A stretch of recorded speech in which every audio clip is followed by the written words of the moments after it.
कृष्ण प्रभु जी हरे कृष्ण प्रभु प्रणाम ओम नमो भगवते वासुदेवाय। ओम नमो भगवते वासुदेवाय। ओम नमो भगवते वासुदेवाय। ओम नमो भगवते वासुदेवाय। ओम नमो भगवते वासुदेवाय। ओम नमो भगवते वासुदेवाय। नारायणं नमस्कृत्य नरं चैव नरोत्तमम्। नारायणं नमस्कृत्य नरं चैव नरोत्तमम्। देवीं सरस्वतीं व्यासं ततो जयमुदीरयेत्। देवीं सरस्वतीं व्यासं ततो जयमुदीरयेत्। नष्टप्रायेष्वभद्रेषु नित्यं भागवत सेवया। नष्टप्रायेषु भद्रेषु भागवत सेवया। भगवती उत्तमश्लोके भक्तिर्भवति नैष्टिकी। भगवती लोके भक्तिर्भवति नैष्टिकी। हरे कृष्ण। हरे कृष्ण। మనము శ్రీమద్ భాగవతము 4వ స్కందంలోని 12వ అధ్యాయము ఇందులో ఈరోజు 5వ శ్లోకాన్ని ఇస్కాన్ సంస్థాపక ఆచార్యులైనటువంటి శ్రీల ప్రభుపాదుల వారి యొక్క వివరణం ద్వారా ఈ శ్లోకాన్ని మనము అవగాహన చేసుకుంటూ ఉంటుంది. హరే కృష్ణ. సో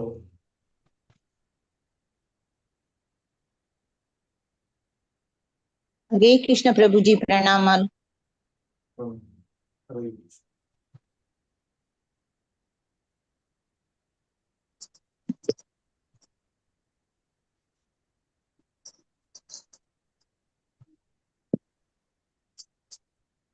ప్రభు వారికి ఓకేనా? క్లియర్ గానే ఉందా? ప్రభు లోగా ఉంది ప్రభుజీ మీది. హరే కృష్ణ. లో వాయిస్ వస్తుందమ్మా? అవును ప్రభుజీ. హరే కృష్ణ. ఇప్పుడు ఓకే ప్రభుజీ. హరే కృష్ణ. హరే కృష్ణ.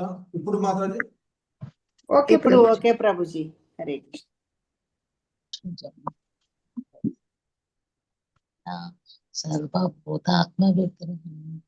సో శ్రీమద్ భాగవతము 12వ అధ్యాయము 5వ శ్లోకము. Please repeat. తద్గచ్చ ధ్రువం భద్రం తే.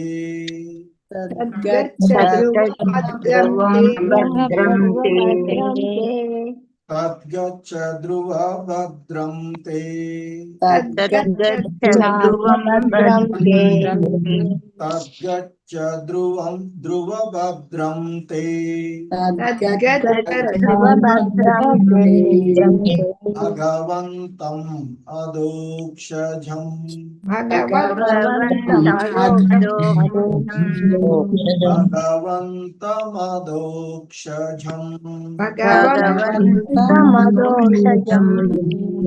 భగవంతమదోక్షజం.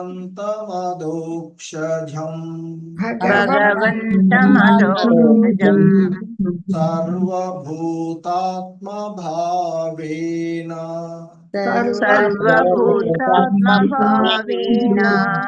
సర్వభూతాత్మ భావేన. సర్వభూతాత్మభావేన సర్వభూతాత్మభావేన సర్వభూతాత్మభావేన సర్వభూతాత్మవిగ్రహం సర్వభూతాత్మవిగ్రహం సర్వభూతాత్మవిగ్రహం సర్వభూతాత్మవిగ్రహం సర్వభూతాత్మవిగ్రహం సర్వభూతాత్మవిగ్రహం తద్గచ్చ ధ్రువభద్రం తే భగవంతమదోక్షజం తద్గచ్చ ధ్రువభద్రం తే భగవంతమదోక్షజం తద్గచ్చ ధ్రువభద్రం తే భగవంతమదోక్షజం తద్గచ్చ తద్గచ్చ ధ్రువభద్రం తే భగవంతమదోక్షజం సర్వభూతాత్మభావేన సర్వభూతాత్మవిగ్రహం సర్వభూతాత్మభావేన సర్వభూతాత్మవిగ్రహం సర్వభూతాత్మభావేన సర్వభూతాత్మవిగ్రహం సర్వభూతాత్మభావేన సర్వభూతాత్మవిగ్రహం తద్గచ్చ ధ్రువభద్రం తే భగవంతమదోక్షజం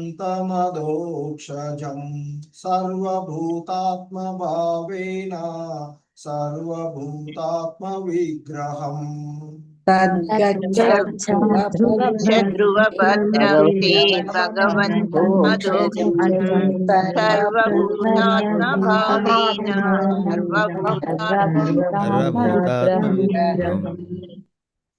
హరే కృష్ణ.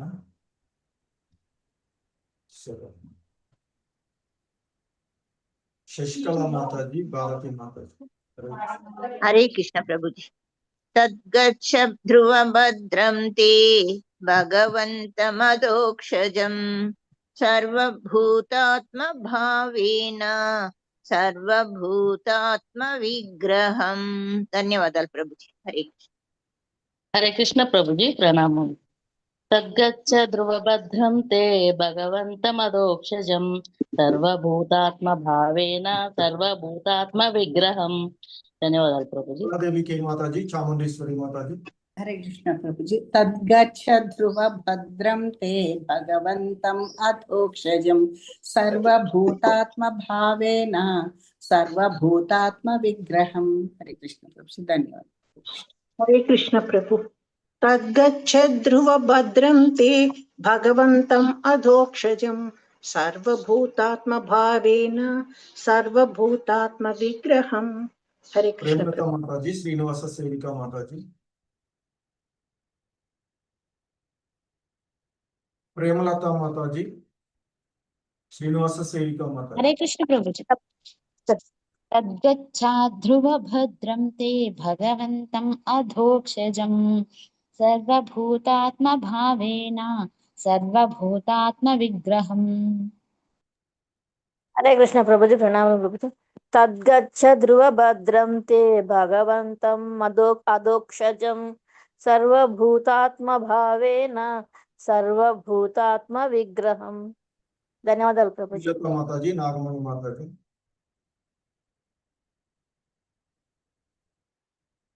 శ్రీలత మాతాజీ, నాగమణి మాతాజీ. హరే కృష్ణ ప్రభుజీ, ప్రణామాలు ప్రభుజీ. తద్గచ్చ ధ్రువభద్రం తే భగవంతమధోక్షజం సర్వభూతాత్మభావేన సర్వభూతాత్మవిగ్రహం. హరే కృష్ణ ప్రభుజీ, ధన్యవాదాలు. హరే కృష్ణ ప్రభుజీ.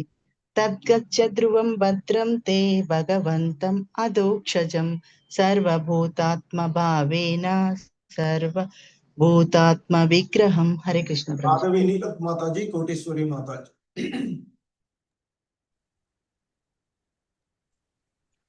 హరే కృష్ణ ప్రభు. తద్గచ్చ ధ్రువభద్రం తే భగవంతమధోక్షజం సర్వభూతాత్మభావేన సర్వభూతాత్మ విగ్రహం. హరే కృష్ణ. హరే కృష్ణ గురూజీ.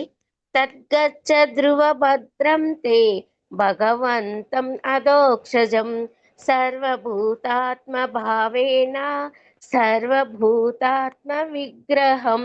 హరే విశాలవతి మాతాజీ, వైజయంతి దేవిదాసి మాత. తద్గచ్చ ధ్రువం భద్రంతే భగవత్తదోక్షజం సర్వభూతాత్మ భావేన సర్వభూతాత్మ విగ్రహం. హరే కృష్ణ ప్రభు, ధన్యవాదాలు.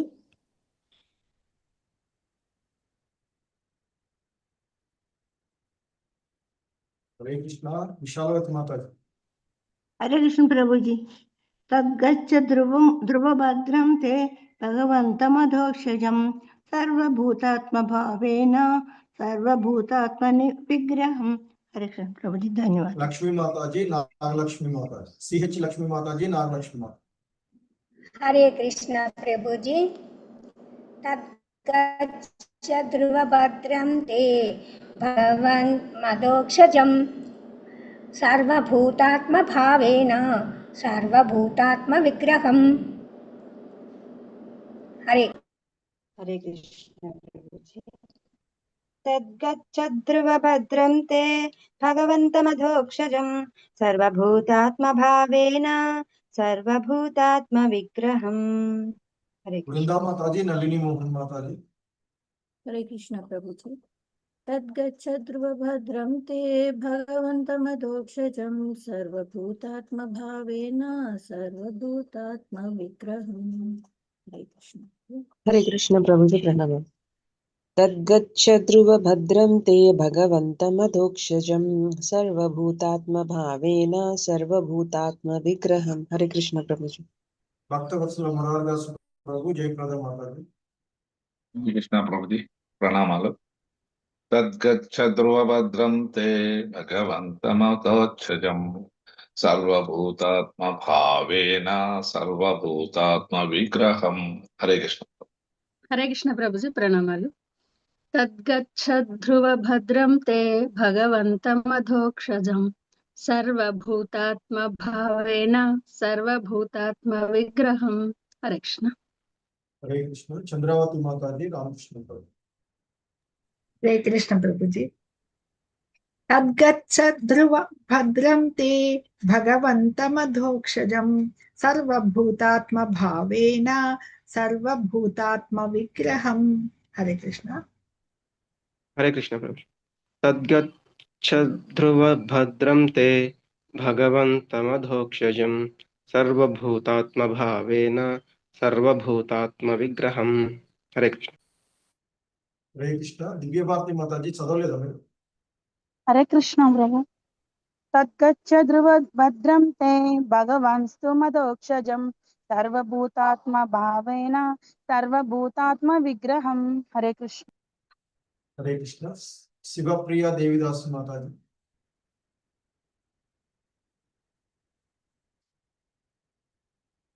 హరే కృష్ణ. హరే కృష్ణ ప్రభు. హరే కృష్ణ. హరే కృష్ణ ప్రభు. తద్దక్ష ధ్రువ భద్రే తే భగవంతం అధోక్షజం సర్వభూతాత్మ భావేన సర్వభూతాత్మ విగ్రహం. హరే కృష్ణ ప్రభు. హరే కృష్ణ. అరుణ మాతాజీ.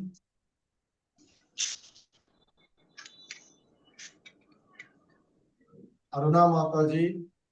హరే కృష్ణ మాతాజీ. ప్రభుజీ ధన్యవాద ప్రణామాలు. హరే కృష్ణ. నేను మ్యూట్ లో చూసుకోలేదు ప్రభుజీ. హరే కృష్ణ. తద్గచ్చ ధ్రువ భద్రం తే భగవంతమధోక్షజం సర్వభూతాత్మ భావేన సర్వభూతాత్మ విగ్రహం. ధన్యవాదాలు ప్రభుజీ. హరే హరే కృష్ణ. సో ఈ శ్లోకంలో ఉన్నటువంటి పదాల యొక్క అర్థాలను చూద్దాము.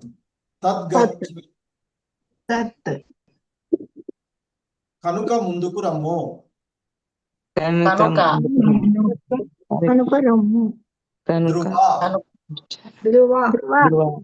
ధ్రువా ధ్రువా భద్రం భద్రం శుభమగుగాక శుభమగుగాక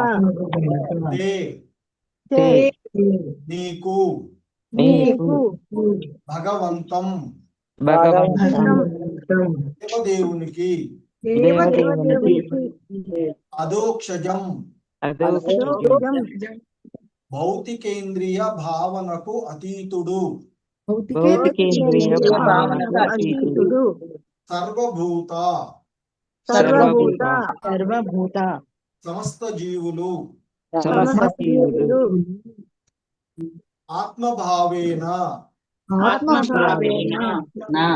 వారిని సమానమని తలచుచు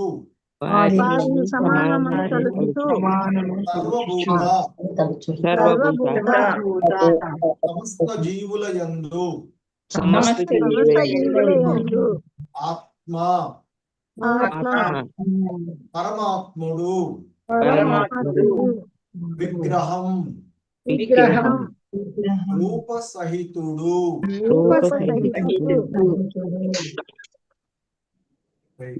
భావము ధ్రువా ముందడుగు వేయుము దేవదేవుడు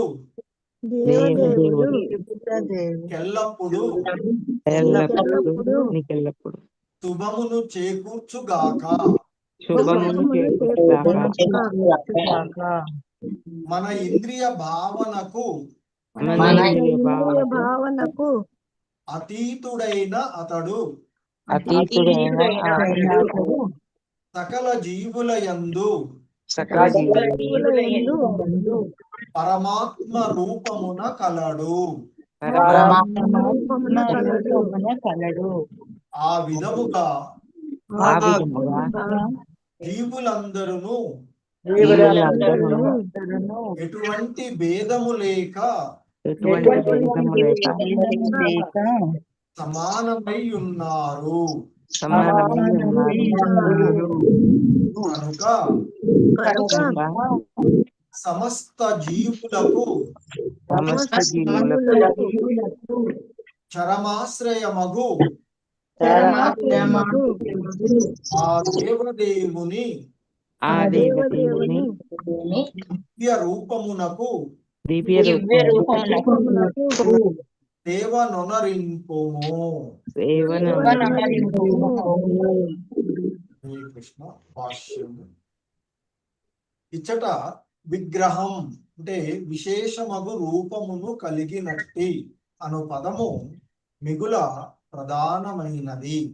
ఏలయన పరతత్వము చరమంగా దేవదేవుడే అని అది సూచించుచున్నది. ఈ విషయము బ్రహ్మ సంహిత యందు సచ్చిదానంద విగ్రహ అని వర్ణింపబడినది.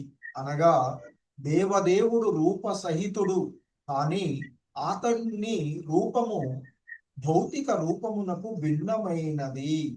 జీవులు ఆ పరమ రూపము యొక్క తటస్థ శక్తి అయి ఉన్నారు కనుక వారు పరమ రూపమునకు అభిన్నులు అయినను ఆ పరమ రూపమునకు వారు సమానులు కారు.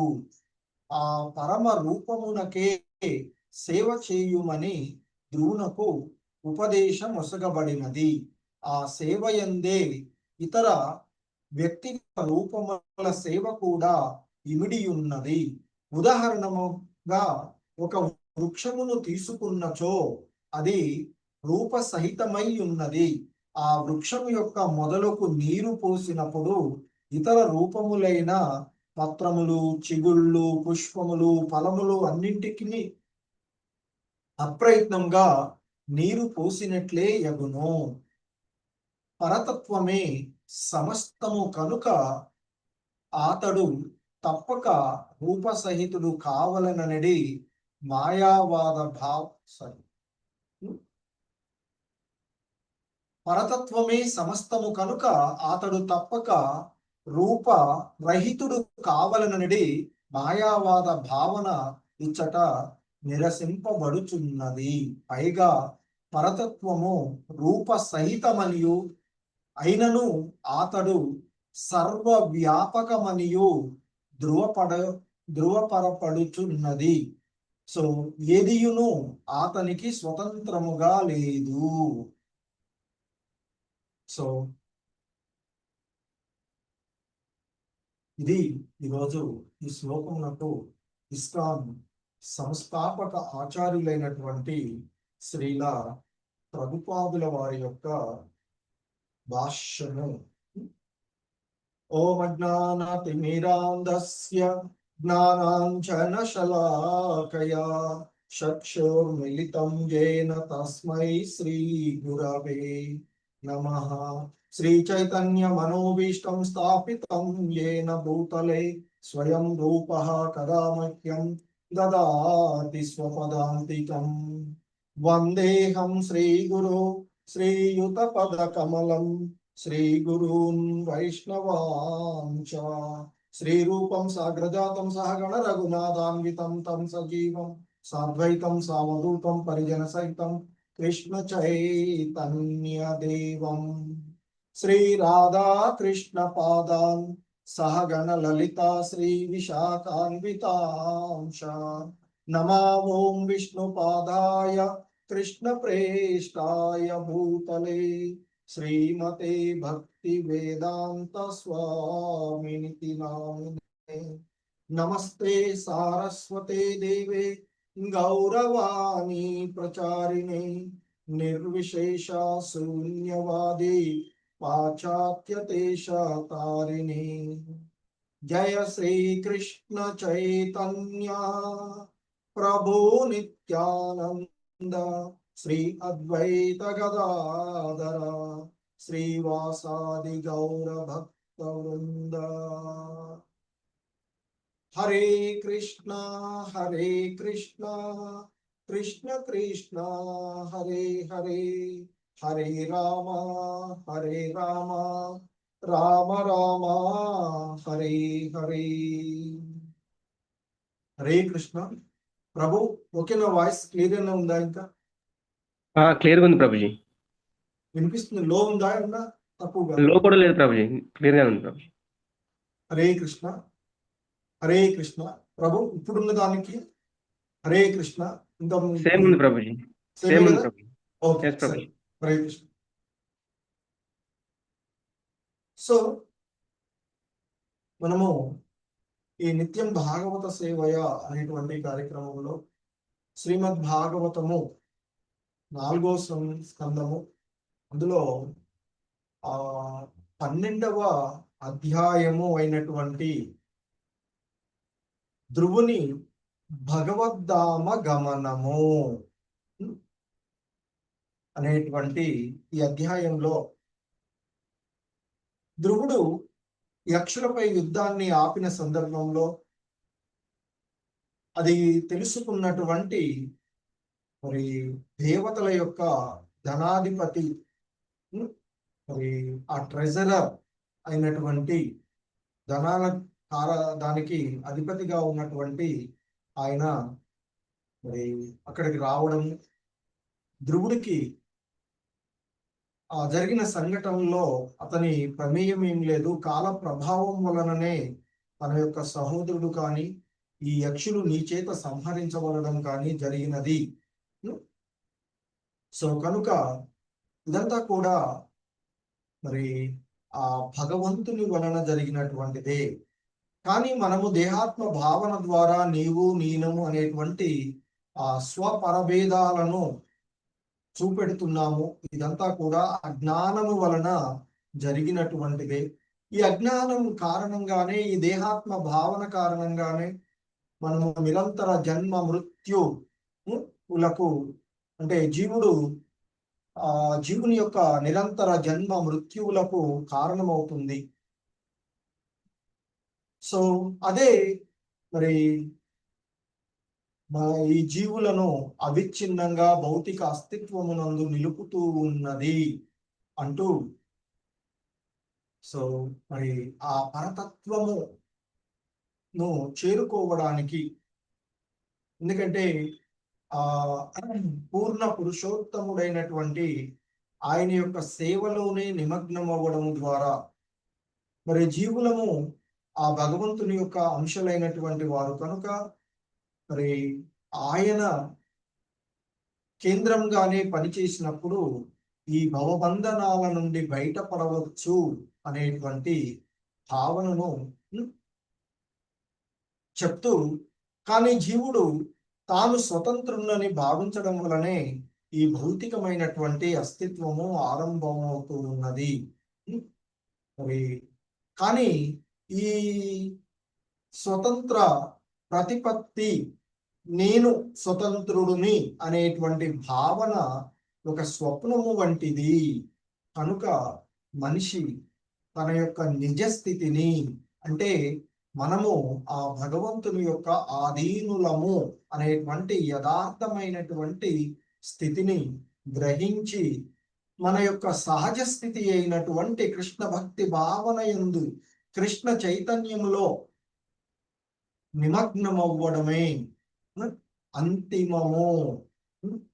సో అంటూ అప్పుడే మనము ఈ భవబంధనముల నుండి విముక్తి కాగలము అంటూ చెప్పినటువంటి విషయాలను ఇంతకు ముందు వరకు మనము చూసినటువంటిది.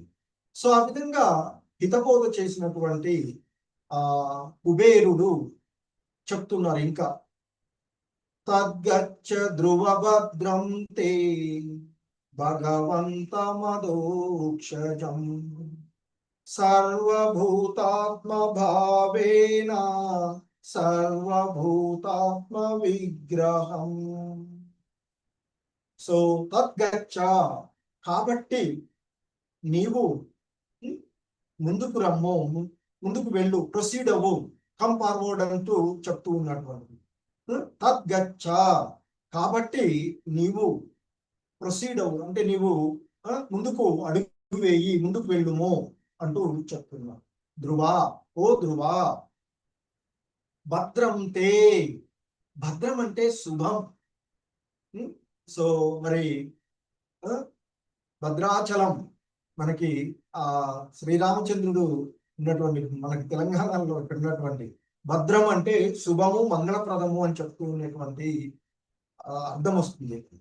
సో భద్రం తే అంటే నీకు శుభము కలుగుగాక అంటూ చెప్తున్నాడు. భద్రం తే, నీకు శుభమగుగాక. భగవంతం అదోక్షజం, ఇక్కడ భగవంతం అంటే ఆ భగవంతుడిని, ఎటువంటి భగవంతుడు? అదోక్షజం. సో అదోక్షజం అంటే ఆ ఇంద్రియాలకు అతీతుడైనటువంటి వాడు, ఈ భౌతిక ఇంద్రియ భావనలకు అతీతుడు అయిన ఆ భగవంతుడు. భగవంతం అదోక్షజం అంటే ఆ అదోక్షజుడు అయిన భగవంతుడు, ఇంద్రియాతీతుడు, ఈ భౌతిక ఇంద్రియ భావనలకు అతీతుడైనటువంటి ఆ భగవంతుడిని అని చెప్తున్నారు. మరి ఎవరు ఆ భగవంతుడు ఇక్కడ చెప్తున్నారు? సర్వభూత ఆత్మభావేన, సమస్త జీవుల యందు, సర్వభూత ఆత్మభావేన, సమస్త జీవుల యందు కూడా పరమాత్ముని రూపంగా భావిస్తూ, అంటే సమస్త జీవులు కూడా సమానమే. ఎందుకు? ఆయన పరమాత్మ రూపంలో ఆ సమస్త జీవుల యందు కూడా ఉన్నటువంటి, అంటే సమస్త జీవులలోనూ కూడా పరమాత్మగా ఆ ఇక్కడ క్షీరోదక సాయి విష్ణు అంటే చాలా ముఖ్యమైనటువంటి పదం. ఈ పరమాత్మ అనేటువంటి పదము ఒక శ్రీకృష్ణ భగవానుడికి మాత్రమే ఉపయోగించబడేటువంటి, ఎందుకంటే ఆయన మాత్రమే ప్రతి జీవుడి యొక్క హృదయాలలో తన యొక్క ఒక అంశగా వ్యాపించి ఉన్నటువంటి వాడు. అందుకే కొన్ని వాటిలలో పరమాత్మ, భగవద్గీత చెప్పేటటువంటి వాటిలలో కూడా పరమాత్మ, భగవాన్ అనేటువంటి పదాలను ఉపయోగిస్తూ చెప్తూ ఉండేటువంటి. సో కనుక సర్వభూతాత్మ భావేన, సమస్త జీవులలో పరమాత్మునిగా సమముగా, అంటే సమస్త జీవులు సమానమే అని తలచుచు, నీవు ఎలా ప్రొసీడ్ అవ్వాలి, ఎలా కంఫర్ట్ అవ్వాలి అనేటువంటి చెప్తున్నారు. సమస్త జీవులు సమానమే, ఎందుకంటే సమస్త జీవులలో పరమాత్ముడుగా ఆ క్షీరోదకశాయి విష్ణువు అంటే శ్రీకృష్ణ భగవానుడి యొక్క ఒక అంశ, భగవానుడు వ్యాపించి ఉన్నటువంటిది. ఇంకా చెప్తున్నాడు సర్వభూతాత్మ విగ్రహం, అన్ని జీవులలో విస్తరించినటువంటి రూపంగా కలిగినటువంటి వాడు. సమస్త జీవులలో సమానంగా, సమస్త జీవులు సమానమే, ఎందుకు పరమాత్ముడుగా ఆయన ఉన్నాడు కనుక. మరి ఆ సర్వభూత ఆత్మ విగ్రహం అంటే సమస్త జీవుల యందు, అంటే అన్ని జీవులలోనూ పరమాత్ముడుగా ఆయన రూపాన్ని విస్తరించి, పరమాత్ముడుగా విస్తరించిన రూపము గలవాడిని. మరి సమానము అంతటా వ్యాపించి ఉన్నాడు కదా అని చెప్పేసి ఆయన రూపరహితుడు కాదు, రూప సహితుడు. సర్వభూత ఆత్మ విగ్రహ, సమస్త జీవుల యందు పరమాత్ముడుగా రూప సహితుడు. ఇదే ఇక్కడ అచింత్య చింత భేదాభేద అచింత్య సిద్ధాంతము మనకు చెప్పబడుతూ ఉంది. చైతన్య మహాప్రభువులు వారు చెప్తున్నారు. సో కనుక ఇక్కడ చెప్తున్నారు, ఓ ధ్రువ నీకు శుభము కలుగుగాక, నీవు ఇంద్రియాలకు అతీతుడైన భగవానుణ్ణి చేరుకొనుము. తద్గచ్చ ఇక్కడ చెప్తున్నటువంటి వెళ్ళు, చేరుము అంటూ చెప్తున్నాం. సో ఎటువంటి వాడు అంటే ఇక్కడ చెప్తున్నటువంటి భగవంత మదోక్షజం సర్వభూతాత్మ భావేన సర్వభూతాత్మ విగ్రహ, ఆయన సమస్త జీవులలో పరమాత్ముడుగా విస్తరించిన వాడని భావించి ఆయన మరి సమస్త జీవులలోనూ రూపములో ఉన్నటువంటి వాడు అంటూ ఆయనని ధ్యానించు అంటూ చెప్తూ ఉన్నటువంటి. సో అందుకే శ్రీల ప్రభుపాదుల వారు భాష్యంలో మనకి చెప్తూ ఉన్నారు. ఈ శ్లోకంలో విగ్రహం అంటే విశేషమగు రూపమును కలిగినటువంటి విగ్రహం అనేటువంటిది ఇక్కడ చెప్పబడుతుంది. విశేషమైనటువంటి ఆ రూపమును కలిగినటువంటి అనేటువంటి పదము చాలా ప్రముఖమైనటువంటిది అని ఇక్కడ చెప్తూ ఉన్నటువంటిది. ఎందుకంటే ముఖ్యంగా ఈ శ్లోకంలో మనకి ఆ భగవంతుని యొక్క అదోక్ష తత్వాన్ని, సర్వభూతాత్మ భావనని, అలాగే ఆ సర్వభూతాత్మ విగ్రహము, అలాగే ఆయనని ధ్యానించమని చెప్తున్నారు. ధ్యాన మార్గం కూడా ఇక్కడ ఆయనని స్మరించవలసినటువంటి మార్గాన్ని కూడా మనకి ఈ శ్లోకంలో చెప్పబడుతూ ఉన్నటువంటి. సో కనుక ముఖ్యంగా శ్రీల ప్రభుపాదుల వారు మనకు వివరిస్తూ ఉన్నట్లుగా విగ్రహం అంటే విశేషమైన రూపమును కలిగినటువంటి, అంటే ఇక్కడ పరతత్వము అంతిమముగా దేవదేవుడే అనేటువంటి విషయాన్ని చూపెడుతుంది. ఆ పరతత్వం అనేటువంటిది ఏదో రూపరహితం కాదు, సాక్షాత్తు ఆ దేవదేవుడైన శ్రీకృష్ణ భగవానుడే అనేది ఇక్కడ చెప్పబడుతూ ఉన్నారు. సో కనుకనే మరి అలాగే ఆ బ్రహ్మ ఎప్పుడూ కూడా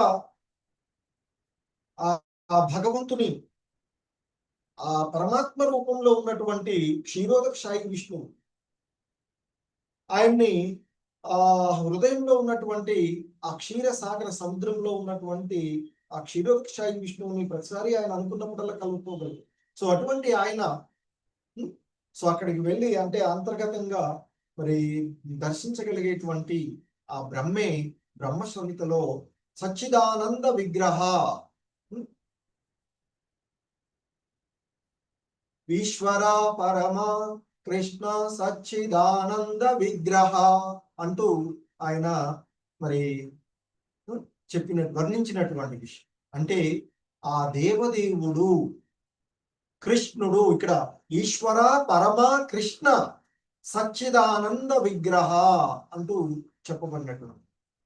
సో కనుక ఆ దేవదేవుడు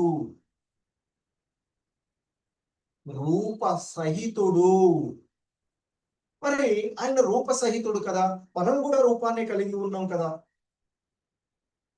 అంటే మన రూపానికి ఆ భగవంతుని యొక్క రూపానికి చాలా తేడా ఉన్నది. అంటే ఈ భౌతికమైనటువంటి రూపాలు ఏవైతే ఉన్నాయో దానికి అది ఆధ్యాత్మికమైనటువంటి రూపం, దివ్యమైనటువంటి రూపం, సచ్చిదానంద విగ్రహ రూపం, సచ్చిత్ ఆనందం రూపమైనటువంటిది. సో కనుక అతని రూపము ఈ భౌతికమైనటువంటి, అంటే ఆ దేవదేవుడైనటువంటి ఆ అధోక్షజుడైనటువంటి భగవంతుని యొక్క ఆ రూపము ఈ భౌతిక భావనలకు, ఈ భౌతిక రూపాలకు భిన్నమైనటువంటిది. మరి ఆ భగవంతుని యొక్క అంశాలుగా ఉన్నటువంటి జీవులు ఆ పరమ రూపము యొక్క తటస్థ శక్తి అయి ఉన్నారు అంటూ చెప్తున్నారు ఇక్కడ శ్రీల ప్రభుపాదుల వారు వారి యొక్క భాష్యంలో మనకి తెలియచేస్తూ ఉన్నటువంటి అంశం. మరి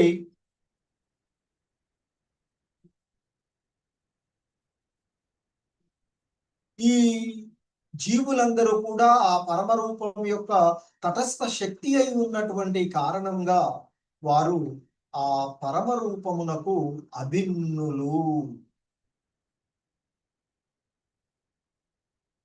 అయినను ఆ పరమ రూపమునకు వారు సమానులు కారు. సమానం కారు. సో అందుకే మనకి ఈశోపనిషత్తులో ఆ భగవంతుడు చాలా దగ్గరగా ఉన్నాడు, చాలా దూరంగా ఉన్నాడు. ఆ భగవంతుడు నడవడు, నడుస్తాడు. ఎందుకంటే ఆ భగవంతుడు సమస్తము వ్యాపించి ఉన్నాడు కనుక ఆయన ఇంకా ఎక్కడికి నడవలసిన అవసరం. కానీ ప్రతి జీవిలోనూ సూక్ష్మాతి సూక్ష్మంగా వ్యాపించి ఉన్నాడు కాబట్టి ఎక్కడికి వెళ్ళా ఆయనే ముందు ఉంటాడు. భగవంతుడు లేడు అనేటువంటి భావనలో ఉంటే మనకు చాలా దూరంగా ఉంటాడు. ఎక్కడో ఆధ్యాత్మిక లోకాల్లో గోలోక వృందావనంలో ఉన్నట్లుగా ఉంటాడు. కానీ ఉన్నాడు అనేటువంటి భావనలో ఉంటే మన మనసులోనే, మన హృదయంలోనే, మన చుట్టూ చాలా చాలా దగ్గరగా ఉంటాడు. సో అదే విధంగా మరి ఆ భగవంతుని యొక్క తటస్థ శక్తి అయినటువంటి జీవులందరూ కూడా ఆ భగవంతునికి సమానులు. అదే సమయంలో సమానం కూడా కాదు. సమానము అనేటువంటి భావన గుణాత్మకంగా చెప్పబడుతుంది. అసమానము అనేటువంటిది పరిమాణాత్మకంగా. ఎందుకంటే సముద్రంలో ఒక నీటి బిందువు సముద్రంలో భాగమే కాబట్టి సముద్రమే.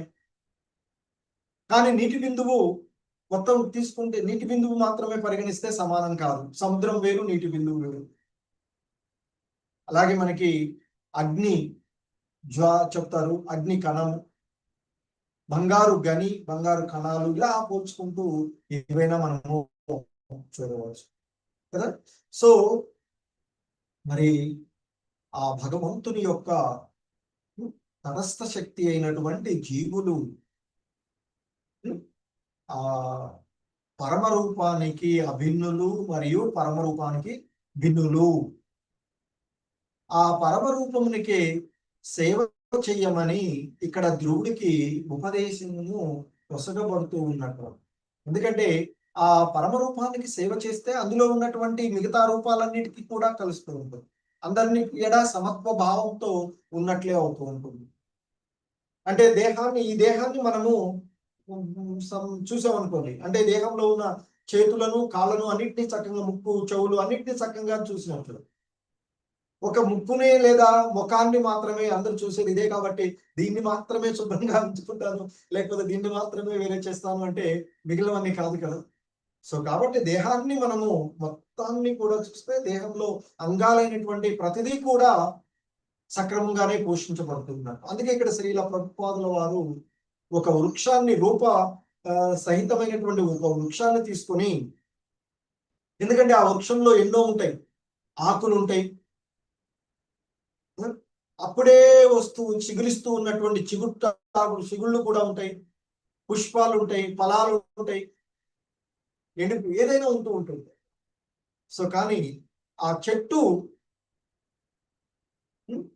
మొదలకు నీరు పోసినట్లయితే, అంటే చెట్టును మాత్రమే భావించి, అంతేకాదు నాకు పండు మాత్రమే నేను తింటున్నాను కాబట్టి పండుకే నీళ్లు పోస్తా అంటే ఆ పండు తీసుకో కదా.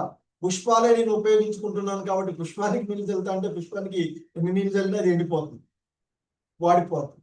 కానీ చెట్టుకు నీళ్లు పోస్తే పుష్పం దానిపైనంత కాలం కొంత వరకు ఉంటుంది కదా. సో పత్రాలైనా, చిగుళ్ళైనా, పుష్పాలైనా, ఫలాలైనా అన్ని కూడా చెట్టుని మనము చేస్తే అవన్నీ కూడా ఆటోమేటిక్ గానే పోషించబడి, అప్రయత్నంగానే అవన్నీ కూడా పోషించబడినట్లుగానే మరి ఆ అధోక్షజుడు అయినటువంటి దేవదేవుడైన శ్రీకృష్ణ భగవానుణ్ణి మరి సేవ చేసినట్లయితే, సర్వజీవుల యొక్క సేవ చేసినట్లే. ఎందుకంటే సర్వజీవుల అంటే జీవులందరూ ఎటువంటి భేదం లేక సమానమై ఉన్నటువంటి వారు. మనము మాత్రమే అజ్ఞానం వల్లనే ఇవన్నీ కూడా, ఈ భౌతికమైనటువంటి తొడుగులు, వస్త్రాలు, అద్దె వస్త్రాలు లాంటివి ఈ తొడుగులన్నీ కూడా. సో అద్దెకున్నంత కాలం అద్దె ఇల్లు ఖాళీ చేసి వెళ్ళిపోవలసినటువంటిది. కాబట్టి ఏ దేహాన్ని సృష్టిలో ఉన్న 84 లక్షల రకాలైనటువంటి ఈ వస్త్రాలలో, ఈ తొడుగులలో ఏ తొడుగును ఆశ్రయించినా కొంతకాలమే ఉండగలిగే అద్దెకొచ్చాం. అందులో నుంచి మనకు ఉన్నటువంటి సంకల్పాలని ఆ అద్దెకుండి అక్కడ నెలకొల్పుకొని వాటిని ఆ కాలంలో మన పరిస్థితి అయిపోయింది అనుకోండి, మనం తీసుకున్నటువంటి 2 సమయం వెళ్ళిపోవలసినటువంటి. సో కనుక శాశ్వతంగా ఉండేటువంటి ఆత్మ నిరంతరము మనం ఏ విధంగానైతే భగవద్గీత 2వ అధ్యాయాన్ని చెప్తారు, వస్త్రాలను మార్చిన విధంగా మారుతుంది. కాబట్టి ఆత్మలుగా జీవులందరూ కూడా ఎటువంటి భేదము లేక సమానులై ఆ భగవంతుని యొక్క అంశలుగా ఉన్నటువంటిది. మరి కనుకనే ఆ అధోక్షజుడు సర్వజీవులకు అంతిమ ఆశ్రయము. అందుకే మనకి ఈశోపనిషత్తులో చెప్పబడుతూ ఉంటుంది, ఈ దేహము కాలి బూడిదైపోని, ఈ ప్రాణవాయువు అనంతవాయువులో కలిసిపోని, కానీ ఓ దేవదేవా ఇప్పటి వరకు నేను చేసినటువంటి కృతులను, అంటే చేసినటువంటి యజ్ఞాలను మనము, అంటే భగవత్ సంబంధంలో మన ధర్మాన్ని మనము నిర్వర్తిస్తే అదే యజ్ఞం అవుతుంది. నేను చేసిన యజ్ఞాలను గుర్తించుకొని నన్ను రక్షించు, ఎందుకంటే చర్మ లక్ష్యము నీవే కదా అంటూ మనకి ఆ ఈశోపనిషత్తులో చెప్తారు. ఆ విధంగా జీవులందరూ ఎటువంటి భేదం లేక సమానమై ఉన్నటువంటి వారు. అలాగే సమస్త జీవులకు పరమ ఆశ్రయము, అంతిమ గమ్యము, సర్వజీవుల యొక్క అంతిమ గమ్యము ఆ భగవంతుడు అయినటువంటి ఆ దేవదేవుని యొక్క దివ్య రూపమునకు సేవ చేసుకో అంటూ ధ్రువుడికి బోధ చేస్తూ ఉన్నటువంటిది. సో అంతకు ముందు వారి ధ్రువుడి యొక్క తాతగారు కూడా అదే బోధించారు. ఇక్కడ దర్శనం ఇచ్చినటువంటి మరి ఆ కుబేరుడు,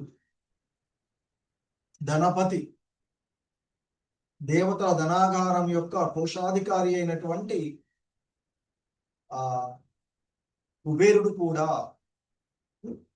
ఆయనకి హితబోధ చేస్తూ ఉన్నారు. సో ఎందుకంటే పరతత్వమే సమస్తము కనుక అతడు తప్పక మరి రూపరహితుడు కావాలనేటువంటి మాయావాద భావన ఇచ్చట నిరసించబడుతూ ఉన్నది ఈ శ్లోకము ద్వారా అంటూ శ్రీల ప్రభుపాదుల వారు మాయావాదులు చెప్పబడేటువంటి ఆ సర్వము రూపరహితుడిగా అనంతం వ్యాపించి దేవుడికి రూపం లేదు అంటూ కొంతమంది చేసేటువంటి వాదనలు, పూజలు ఉంటాయి కదా. సో అది కాదు అనేటువంటిది ఇక్కడ చాలా ఆ మాయావాదులుగా చెప్తున్నారు ఇక్కడ శ్రీల ప్రభుపాదుల వారు. ఆ పరతత్వానికి రూపం లేదు, భగవంతుడు దేవదేవుడు రూపరహితుడు అనేటువంటి భావన ఎవరికైతే ఉంటుందో వాడు మాయావాదిగా ఇక్కడ నిరసించబడుతూ ఉన్నాడు.